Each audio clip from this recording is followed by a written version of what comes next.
İsrail Dışişleri Bakanı Gideon Saar, Mart ayı sonunda Türkiye ile Suriye'de veya başka bir yerde karşı karşıya gelmek istemiyoruz dedi. Başka bir yerde karşılaşırlar mı belli olmaz. Ama doğrusu Suriye'de zaten karşı karşıya oldukları açık. Son dönemlerdeki sıcak gelişmeler ve esas alınan stratejik planlar bunu alenen ortaya koyuyor. Öncelikle askeri açıdan Türkiye ile İsrail'in Suriye'de zaten karşı karşıya geldikleri söylenebilir. Bir süre önce Türkiye, Jolani ile anlaşma kapsamında Humus ve Palmira gibi bazı yerlerde hava alanlarını da içeren üsler konusunda anlaşmıştı. Türkiye'nin konuşlanmaya hazırlandığı bu kritik bölgeler İsrail'in tepkisine neden oldu. Türkiye bu üslerle İsrail'in Suriye'nin güneyinde kontrol ettiği yerlere komşu oluyor ve esas olarak da Kürtlerin yönetiminde olan Rojava ile hem İsrail'in bizzat bulunduğu hem de İsrail'in himaye ettiği Dürzi bölgelerinin bulunduğu güney hattını koparmak istiyor. Buna bir tür kuşatma isteği de denebilir. Türkiye'nin Jolani ile anlaşmasına İsrail askeri olarak cevap verdi. Son günlerde defalarca Türkiye'nin konuşlanmak istediği yerleri bombaladı İsrail. Özellikle de 2 Nisan'da Hama ve Humus kentlerinde bulunan ve Türkiye'nin üstlenmeye hazırlandığı aralarında hava alanlarının da bulunduğu kritik yerler defalarca bombalandı. Bu yerler büyük oranda tahrip edildi. İsrailli yetkililer bu saldırı dalgasıyla vermek istedikleri mesajı da gayet açık şekilde duyurdu. Bu mesaj Türkiye'ye yönelik idi. İsrail güvenliğini tehdit edebilecek herhangi bir gelişmeye izin vermediğini özellikle vurguluyor. Ve Türkiye'nin cihadist HTŞ ile Suriye'de yapmak istedikleri de bu tehdit kategorisi içinde değerlendiriliyor. Bunu da İsrailli yetkililer açıktan ifade ediyorlar zaten. İsrail'in bizzat tehdit gördüğü ise El-Kaide ve IŞİD artıklarından oluşan HTŞ'dir. Ve İsrail'in saldırılarının esas hedefi de Şam'da iktidarı ele geçirmiş olan bu cihadistlerdir. Aralıksız saldırıları sonrasında İsrail HTŞ'yi Şam'ın işlerine kadar püskürtmüş durumda. Suriye'de devam eden bu sıcak gelişmeler elbette stratejik bir savaşın parçası ve bu da epeydir başlamış durumda zaten. HTŞ Şam'ı aldıktan sonra Suriye'nin geleceği için geçiş dönemi başladı ve herkes kartlarını ortaya serdi. Amaç geleceği şekillendirmek. Ama gelecek herkes için aynı değil. Bu yüzden bir savaş var. Şam'ın Cumhurbaşkanı Jolani'nin ajandası gayet açık. O ve cihadist ortakları tabii ki yıllardır demokrasi için bunca kötülüğü yapmadılar. Onlar şeriat düzenini istiyorlar. Ama geçiş döneminde biraz temkinliler. Daha doğrusu gönüllerinde yatan, mesela IŞİD tarzı bir hilafet ilanı ile şimdilik göze batmak istemiyorlar. Zira devam oldukları IŞİD'in akıbetini en iyi onlar biliyor. Dolayısıyla zaman ve şartlar Jolani'yi temkinli olmaya zorluyor. Şam'ı aldıklarında meşruiyet, terör listeleri, ekonomi vesaire sorunları vardı. Bununla birlikte ummadıkları sürede bazı şeyler de hal oldu. Muhtemelen Jolani ve arkadaşları da bunu bu kadar hızlı beklemiyorlardı. Nihayetinde dünyanın önemli bir kısmı artık onları kabul ediyor. Ama şartlı ve şart koşanlar türlü türlü. Jolani geçiş döneminde ikili oynuyor. Hem esas ajandasına sadık hem de şart koşanların gönlünü hoş tutmaya çalışıyor. Amacı hiç kuşkusuz Suriye'de cihadist bir gelecek ve bu amaca giderken sarıklı IŞİD'li olmanın zararını biliyor. O yüzden şimdilik kravatlı dolaşıyor. Pek çok kişi kravatına kanmış gibi yapıyor ama Şam'a yerleştikten beri sahada gerçekte bildiği en iyi şeyi yani terörü hiç eksik etmedi Jolani. Ve fırsatını buldukça da gerçek ajandasını uyguluyor. Mesela IŞİD'lilere makam mevki verdi. Cumhurbaşkanlığını ilan etti ve şeriata dayalı bir geçici anayasayı duyurdu. Bunlarla birlikte Türkiye'ye de danışarak sözü buna kapsayıcı olan bir de geçiş hükümetini kurdu. Ama bu hükümet Kürtler ve Dürzilerin tepkisini çektiği gibi İsrail ve ABD'yi de ikna edemedi. Bir yandan ajandasını tırnak içinde çaktırmadan uygularken öbür yanda Jolani'nin bir gözü de kravatının ucundan tutanlarda. Buna mecbur. Yoksa günün sonunda Mısır'ın Mursisi olmak hiç de zor değil. Ama bu kravatı tutanların istekleri farklı. Mesela ABD kravatı hoş karşıladıysa da Jolani'yi hala meşru konuma yerleştirmiyor. Meşruluk için önüne şartlarını içeren bir liste koyuyor. Mesela makam mevki verilen eski IŞİD ve El-Kaide militanlarının Suriye'den çıkarılması ya da cihadizmle kesin şekilde araya mesafe konulması veya en önemlisi İsrail'e kesinlikle tehdit olmamaları. Anlayacağınız bu şartların yerine getirilmesini beklemek, olmayacak duaya amin demek gibi bir şey. İsrail ise bunu çok daha iyi biliyor ve kesinlikle Golani'yi en azından sınırlayacak bir gelecek için saldırıları sürdürüyor. Birazdan buna değineceğim. Ama Golani'ye kravat taktırıp ucundan sıkıca tutan ülkelerden biri de Türkiye ve onun istekleri bambaşka. Türkiye'nin Golani ile ilişkisi IŞİD ile ilişkisi gibidir. Cihadizm, terör, katliam vesaire sorun değil. Yeter ki Türkiye'nin dayattığı siyasete riayet etsinler. Gerisi Türkiye onların arka bahçeleri. Her istedikleri yerine gelir. Zaten 10 yıldan fazla süredir öyle de oldu. Peki Türkiye'nin dayattığı şey ne? Açıkçası IŞİD zamanında ne idiyse, yani 10 yıl kadar önce ne idiyse bugün de o. Öncelikle Türkiye, HTŞ'nin Şam'da iktidara gelmesini bulunmaz fırsat olarak değerlendiriyor. Mümkün mertebe Golani üzerindeki etkisini kullanmaya ve siyasetini hayata geçirmeye çalışıyor. Bir bakıma İran'ın Esad ile ilişkisinde Suriye'de oluşturduğu güç dengesini bu kez Türkiye HTŞ üzerinden kurmak niyetinde. Yani Esad'ın yerine Golani geldi, İran'ın yerine de Türkiye gelmek istiyor. Burada elbette Sünni İslamcı yayılmacılık ve güç hevesi söz konusu. Aynı şekilde rant hesapları ve ekonomik beklentiler de var. Kısacası Suriye'yi güdümüne alarak bölgesel güç olma hayalleri diyebiliriz. Bunlarla birlikte Türkiye'nin Suriye ile bu kadar uğraşmasının en temel nedenlerinden biri de kuşkusuz Kürtler. Türkiye 10 yıldan fazla süredir Rojava ile uğraşıyor. Erdoğan istedi ama IŞİD Kobani'yi düşüremedi. Vekil güçleri başaramayınca ordusuyla sahaya indi. Tırnak içinde Kürt koridorunu engellemek için işgal bölgelerini oluşturdu. Ordusuyla hala orada işgalci konumda. Esad zamanındaki güç dengeleri, Kürtlerin uluslararası ittifakları ve güçlü direnişleri Türkiye'yi çoğunlukla Fırat'ın batısında tutmuştu. Esad düşünce ve haliyle güç dengeleri de değişince HTŞ Şam'a gitti, Türkiye ise cihadist paralı askerlerini Rojava'ya yönlendirdi. Amacı çok net. Yıllarca İdlib'de beslediği HTŞ Şam'ı alınca Türkiye'de Rojava'yı haritadan silmek istedi. 3 aydan fazla süredir aralıksız bombalıyor ama bir türlü Tişrin Barajı'nı geçemedi. Zira Kürt direnişi güçlü ve ABD'nin SDG ile, yani Kürt güçleriyle ortaklığı hala bir engel.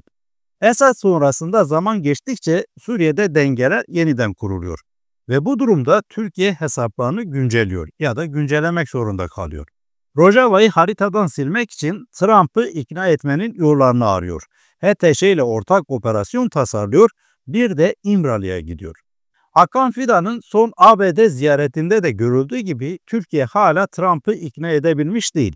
Zira İsrail faktörü var ve bahsettiğim gibi İsrail ile Türkiye zıt kutuplarda bulunuyorlar. Ama yine de Türkiye Trump'tan tamamen umudunu kesmiş değil. Birazdan buna dair bazı hususlara ayrıca değineceğim. Öbür yandan Türkiye, Rojava'ya karşı Golani'nin HTŞ'sini de hala ortak operasyona razı edebilmiş değil. Zira HTŞ başkalarını da gözetmek zorunda. Daha doğrusu Suriye'deki güç dengelerini. Mesela ABD'yi, İsrail'i vesaire. Ve İmralı'da da Türkiye'nin Suriye ve Rojava konusundaki beklentilerinin karşılık bulmadığı söylenebilir. Zira Abdullah Öcalan PKK'nın feshine karşılık Rojava'ya garanti istiyor. Ve üstelik Rojava'daki Kürt güçlerinin, yani Suriye Demokratik Güçlerinin SDG'nin konumunu muhafaza etmesinden yana. Oysa Türkiye PKK'den ziyade SDG'nin silahsızlanması için Öcalan'dan bir çağrı bekliyordu. Şimdilik hesaplar tutmamış gibi ise de Türkiye ısrarcı. Rojava'yı istemiyor. Bunun için de Esad zamanındaki gibi, hatta Esad'a da söyledikleri gibi bütün halindeki bir Arap Cumhuriyeti'ni dayatıyor. Cihadist veya bağızçı önemli değil. Yeter ki Kürt olmasın. Ama tabii arada bazı gelişmeler de oluyor. Mesela Türkiye, Rojava'da bir türlü bileğini bükemediği Kürtlerin tamamen İsrail cephesine kaymasını önlemek için zoraki de olsa bazı adımlar atıyor. Son günlerde ABD ve Fransa aracılığıyla Türkiye ile Rojava arasında ateşkes görüşmelerinin olduğu söyleniyor. Ama henüz ortada bir şey yok ve Türkiye saldırılarını sürdürüyor. Hakeza HTŞ lideri Jolani, Suriye Demokratik Güçleri Komutanı Mazlum Abdi ile görüşüp bir mutabakat metni imzaladı. Bu önemli bir gelişmeydi. Yıl sonuna kadar Rojava ile Şam arasında statü dahil pek çok konunun netliğe kavuşması bekleniyor. Bunun için müzakereler yapılacak. Ancak aradan geçen zamanda olup bitenlere bakılırsa Jolani ve özellikle Kürt siyaseti dolayısıyla emir eri olduğu Ankara'nın pek de iyi niyetli davranmayacakları anlaşılıyor. Bu arada HTŞ Halep'te de Kürt güçleriyle karşılıklı esir takası dahil bazı güvenceler içeren bir anlaşma daha yaptı ve hatta SDG güçlerinin bir kısmı Halep'ten de çekildi. HTŞ'nin Suriye'de Kürtlerle yaptığı anlaşmalar vesaire elbette Türkiye'den bağımsız değil. Bahsettiğim gibi HTŞ'nin Kürtlere yönelik siyaseti tamamen Ankara'ya paralel şekilde yürüyor. Bu tür gelişmeler Türkiye'nin hem ABD ve İsrail karşısında hem de İmralı'da yürüttüğü pazarlıkta Rojava'ya dair planında kısmen esnemeye gittiğini gösterse de esas amacını ortadan kaldırmıyor.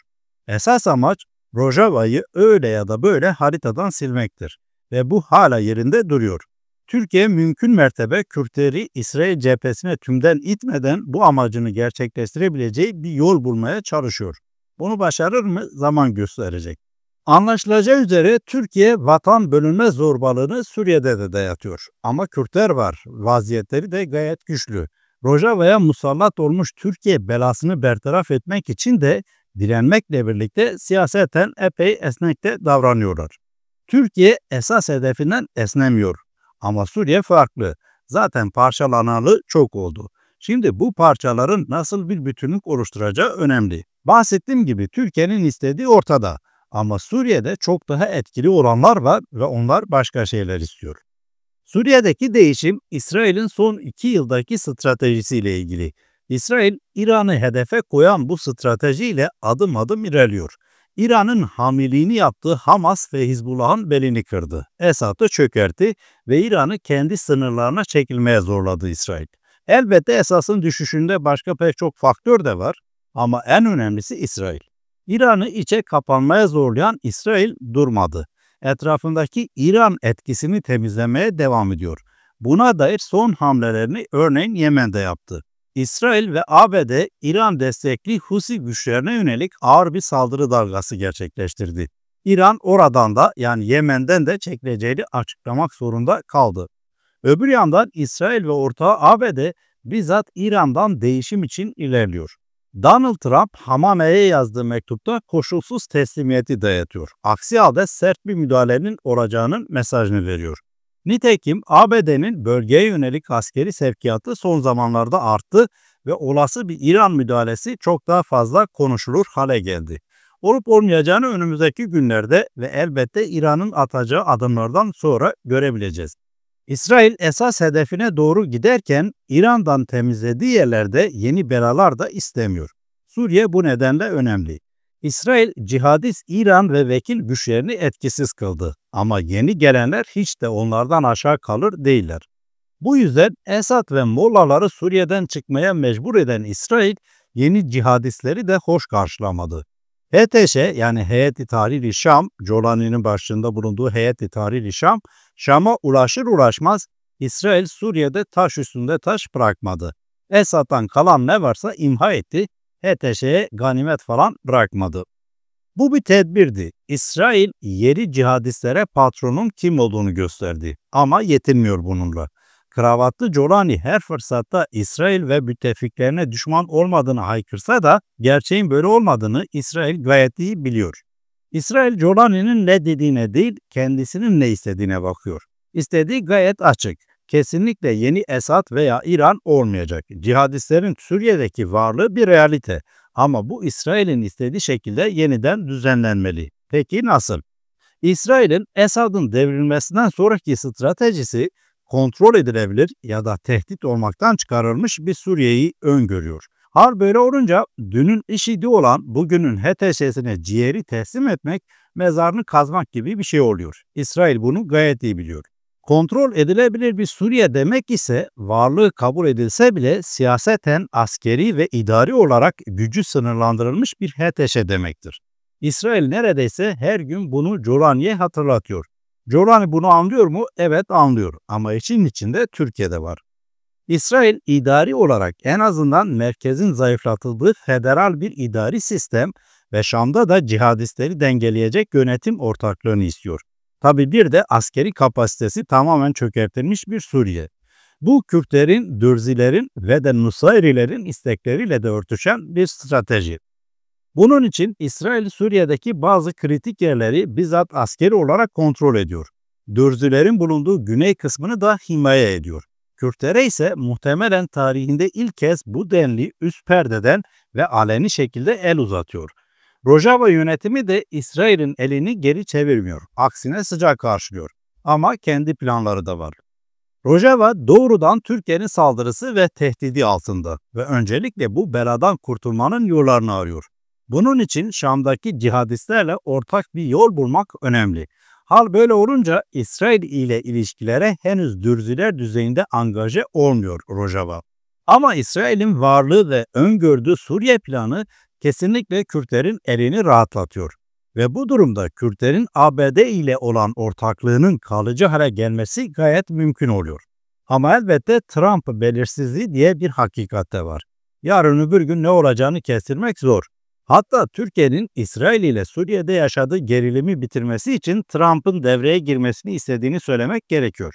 Yeri gelmişken Suriye'de Türkiye ile İsrail arasında örneğin Rusya-Ukrayna düzeyinde bir savaş falan beklemiyorum. Bu biraz zor bir ihtimal. En çok da Türkiye'nin böyle bir ihtimali göze alabileceğini söylemek abartı olur.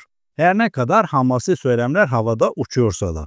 Ayrıca Türkiye Dışişleri Bakanı Hakan Fidan da İsrail ile gerilimi düşürmek için açıklamalarda bulunuyor ve İsrail ile karşı karşıya gelmek istemediklerini, İsrail'in Şam'daki Golani ile anlaşabileceğini vesaire söylüyor.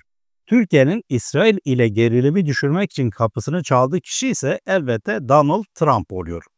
Bir taraftan Trump'ın koşulsuz destek verdiği bir İsrail ve öbür taraftan Trump'ın otoriter karakteri dahil pek çok yönden hoş karşıladığı Erdoğan'ın Türkiye'si. Bazı iddialara bakılırsa Trump mevcut durumda Suriye'de karşı karşıya gelmiş olan bu iki müttefiğini uzlaştırabilmek için bir yol önerebilir. Bu yolda Suriye'de güç dengelerinin yeniden düzenlenmesi şeklinde olabilir. Bu durumda Trump'ın şöyle bir plan sunabileceği kaydediliyor. Suriye'nin kuzeyi Türkiye'nin himayesinde kalsın ki zaten Türkiye kuzeyin bir kısmında işgalci konumda. Suriye'nin güneyini İsrail kontrol etsin ki İsrail de zaten orada ve sahil bölgelerine ise Rusya konuşlansın ki zaten Esad zamanından kalma Ruslar için kritik önemde üsler var ve Esad gitti ama hala orada Rus askerleri bulunuyor. Böyle bir plan söz konusu olursa şayet Türkiye büyük memnuniyet duyar. En azından Suriye'nin tamamında değilse de şimdiye kadar bulunduğu bölgelerdeki etkinliğini sürdürebilir. Jolan üzerindeki etkisini de öyle ve en önemlisi de ortadan kaldırmak için ısrarcı olduğu Rojava'ya karşı büyük bir koz elde etmiş olur. Ama elbette bu sadece bir iddia. Burada ne olacağını önümüzdeki günlerde daha net görebiliriz. Peki ABD'nin payına ne düşecek ya da ABD ne yapacak şayet bu planı konuşacak olursak? Burası biraz belirsiz. Mesela Rojava'daki konumunu korumayı ve böylece İsrail için daha geniş bir alanı himaye etmeyi planlayabilir mi? Ya da tamamen askerlerini çekmeyi mi planlıyor? Bu da sık sık konuşulan bir başlık nihayetinde. Bu konularda aslında Donald Trump geldiğinden beri bir belirsizlik var. Buna karşın mevcut durumda net olan şu: ABD hala Kürt güçlerinin ortağı, koşulsuz şekilde İsrail'e destek veriyor ve İsrail'in Suriye'deki amaçlarına zarar verecek bir hamlede bulunması imkansıza yakın bir ihtimal. Ve bu tablo Kürtlerin lehine görünüyor. Bu tabloyla birlikte Rojava Türkiye ile bir çözüm yolu bulmanın arayışında. Bunun için bir adres de İmralı oluyor. Öcalan'ın Türkiye ile ayları bulan görüşmelerinde kesinlikle ana gündem Rojava'ydı. Ama Öcalan'ın nihayet açıklanan metninde Rojava yoktu. Açık ki Öcalan, PKK'nın feshi ve Türkiye'de silahsızlanma karşılığında Rojava'ya garanti istiyor. Bir de bazılarının iddia ettiğinin aksine Öcalan, Rojava'yı mevcut durumda müttefiki olan ABD ve haliyle İsrail karşıtlığına zorlamıyor. Aksine kendisinin Türkiye ile masaya oturmasını mümkün kılan realiteyi bilerek mesela İsrail vesilesiyle Türkiye'yi çözüme ikna etmek istiyor. Şöyle de denebilir. Rojava'da Öcalan'ın siyaset ve ideolojisini esas alan bir güç var. Öcalan'ın Türkiye ile masaya oturmasını mümkün kılan da bu güç. Öcalan bunu bilerek hareket ediyor. Elini zayıflatan bir hamlede bulunmadı. Mesela PKK gibi SDG'nin de feshedilmesini istemedi. Aksine SDG'nin varlığı pazarlıkta Öcalan'ın elini güçlendiriyor. Her ne kadar Türkiye oldu bittiye getirerek Öcalan'ın PKK'ye dair açıklamasını manipüle edip SDG'ye de aynı şeyi yaptırmaya kalkıştıysa da Kürt siyaseti gayet deneyimli ve neyin ne anlama geldiğini biliyor. Nitekim Öcalan bazılarının iddia ettiğinin aksine Rojava'yı Türkiye'ye teslim etmeye yanaşmadığı gibi örneğin Rojava'yı Türkiye'nin istediği şekilde İsrail karşıtlığına da zorlamadı. Bilakis Öcalan bir yandan Türkiye ile bir çözüm bulmaya çalışırken öbür yandan İsrail'in varlığının sağladığı avantajları da gayet iyi hesaplıyor görünüyor. Ve hatta bizzat İsrail ile de ilişkilerin kurulmasını istiyor.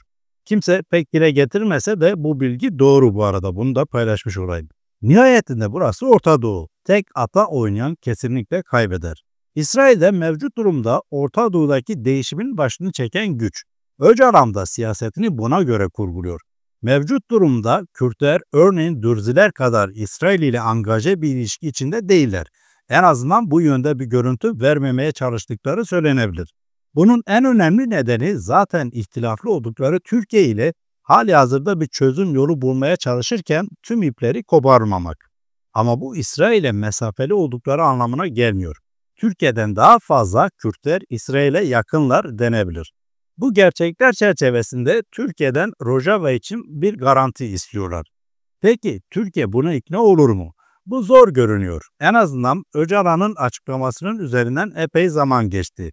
Ama Türkiye bildiğini okumaya devam ediyor.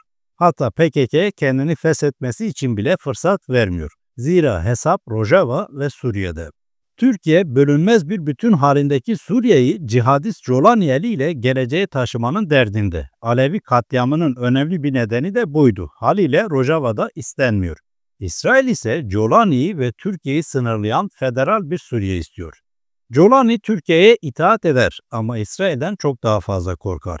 Mesela Alevi katliamı nedeniyle terör listelerinde bulunduğu güçlerin hışmından korkunca kelleyi kurtarmak için üstelik Türkiye'ye epeydir karşı olmasına rağmen hemen Mazlum Abdi ile masaya oturdu. Kürtler güçlü bir direnişe sahip. Trump'la birlikte ABD siyasetinde oluşan belirsizlik ya da öngörülemezlik hali Kürtlerin Rojava'daki geleceği açısından kısmi bazı soru işaretlerine yol açıyorsa da buna karşın oldukça stratejik düzeydeki İsrail'in hamleleri Kürtlere avantaj sağlıyor. Jolani ile yapılan anlaşmayla Şam'a karşı da Kürtlerin elleri güçlendi ve federal bir Suriye Kürtleri geleceğe kazançlı götürür. Ama Türkiye belasıyla daha uğraşmaları gerekecek.